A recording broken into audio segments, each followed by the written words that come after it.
నాకంటూ పాపం కొంతమంది మీడియా మిత్రులకు కూడా తెలియదు. మీరు కొండలరెడ్డి మాయలో, రేవంత్ రెడ్డి మాయలో ఉన్నారు కొంతమంది.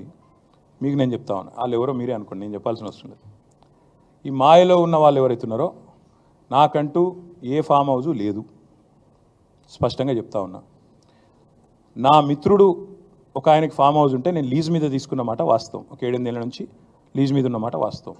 ఒకవేళ అది ఎఫ్టీఎల్లోనో బఫర్లోనో ఉంటే నా మిత్రుడికి నేను చెప్తా, దగ్గర ఉండి అవసరమైతే నేను కూడా పోయి, ఎందుకంటే నేను లీజ్ మీద ఉన్నా కాబట్టి అక్కడే ఉండి నేను దగ్గరుండి కూలగొట్టించి వస్తా.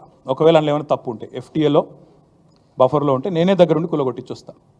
కానీ నేను కాంగ్రెస్ ప్రభుత్వాన్ని ఒక మాట అడుగుతా ఉన్నా, సరే ఇలా ఏమైనా తప్పు ఉంటే కూలగొట్టరు, నో ప్రాబ్లం, కూలగొట్టండి, దానిలో నష్టమేం లేదు, వెల్కమ్, మంచి జరుగుతున్నప్పుడు అందరం ఆహ్వానించాల్సింది. కానీ నేరుగా అక్కడి నుంచి బయలుదేరి నాతో పాటు రండి మంత్రులు, పెద్ద పెద్ద కాంగ్రెస్ లీడర్లు, ఎఫ్టీఎల్లలో బఫర్లలో కట్టిన రాజభవనాలు నేను కూడా తీసుకొని మీ అందరం కలిసిపోదాం, నాతో పాటు మీరు కూడా రండి మీడియా, నేను దగ్గర ఉండి తీసుకొని పోతా. నిన్న మొన్నటి నుంచి నేను కూడా చూస్తూ ఉన్నా సోషల్ మీడియాలో ఎట్లా బ్రహ్మాండంగా జూములు పెట్టి మరీ తీసినారు. గూగుల్ ఎర్త్తో అది గూగుల్ మ్యాప్స్ ఏందో కానీ చాలా చక్కగా పెద్ద పెద్ద కాంగ్రెస్ నాయకులు పేర్లు చెప్పమంటారా?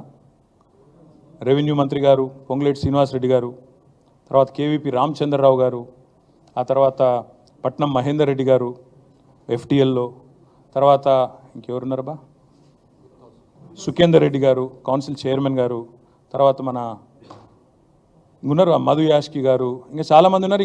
ఇంకొకటి కూడా ఉంది, రేవంత్ రెడ్డి గారిది కూడా ఏడుందో నేను చూపెడతాను మీకు.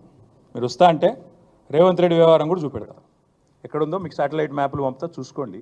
నేను ఏమంటున్నా అంటే ఐ వెల్కమ్. ఎక్కడ నా పేరు మీద ఏదో మీడియాలో ఏదో వేసేసి ఏదో జరిగిపోయింది, ఏమో అయిపోతుంది, ఆడేమైనా తప్పుంటే కొట్టండి, నేను ఎందుకు వద్దంట.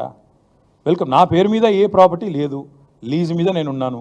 మా ఫ్రెండ్ నన్ను తిట్టుకుంటాడు కావచ్చు ఈ మాట చెప్పినందుకు, ఇంతెందుకు మాట్లాడినారో నాయన నువ్వు అని, జీవితాంతం తిడతాడు కావచ్చు, పర్వాలేదు. నేను తప్పు జరిగితే దాన్ని కూల్చడంలో నేను దగ్గరుండి సహకరిస్తా. ఆడికెళ్ళి అట్లే కలిసిపోదాం. అదే హైడ్రానో అమీబానో ఏదో ఉంది కదా, దాన్ని తీసుకొని ఆడికెళ్ళి పోదాం. సాగర్ బఫర్ జోన్ లో ఉంది, రెవెన్యూ మంత్రి ఇల్లు ఎట్లుంది అట్లుంది అని ఆనాటి ఎంఐయుడి మినిస్టర్ గారు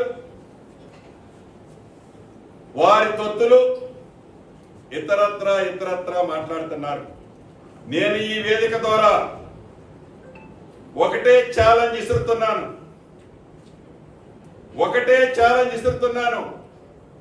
మీరు ఎంఐయుడి మినిస్టర్గా సుమారు 6-7 సంవత్సరాలు పనిచేశారు. మీ బావ హరీష్ రావు గారు ఇరిగేషన్ మంత్రిగా 5 సంవత్సరాలు పైచిలకు పనిచేశారు. ఈ వేదిక మీద నుంచి హైడ్రా అధికారి రంగనాథ్ గారిని ఆదేశిస్తున్నాను,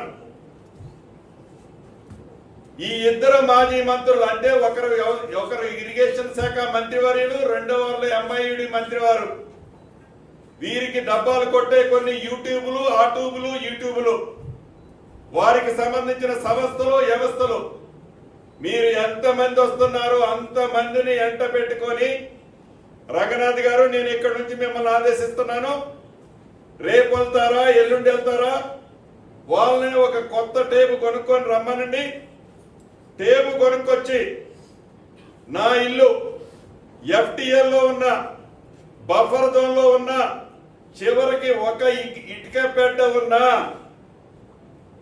ఎమ్మటే పడగొట్టండి. ఇల్లు మొత్తం దాంట్లో ఉంటే ఇల్లు మొత్తం పడగొట్టండి.